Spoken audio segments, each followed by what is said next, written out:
Hello Lymanshire, it is Friday, Fizzuary 10th. Now I got a lot of great comments and video responses for our discussion this week, and for that I really wanted to thank you guys. But there were some comments that just really got under my skin. Let me start off by issuing an apology. I did not mean to offend anybody with my use of archaic language.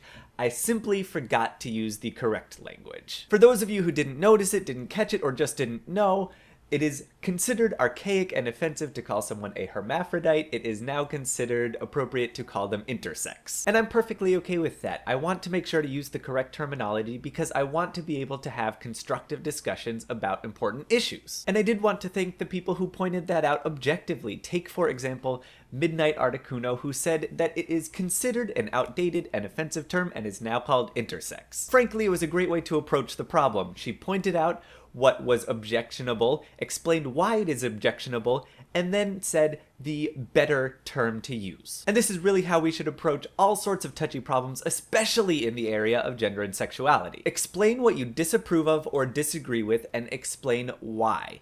Then explain the better behavior that you prefer. If you do not tell someone how you want them to change, then you cannot expect them to change in the first place. If you just say, that offends me, or if you say, make it better, and don't give someone a way to improve, they won't. One of the things you need to keep in mind is that there is no such thing as common sense. What you may take as a given, someone else may think as a completely backwards idea, and vice versa. You have to be willing to get past the fact that you think that the opposing party is crazy if you want them to stop being crazy, and you have to concede certain ideas along the way in the hopes that you can bring them back. This was a hot issue on my friend Rowan's Project for Awesome video, in which he promoted the Gay Christian Alliance, which, among other things, is working to bridge the gap between Christians who think homosexuals should remain celibate and Christians who think that homosexuals should be allowed to have church-recognized monogamous same-sex relationships. Each side thinks that the other party is too extreme in their beliefs,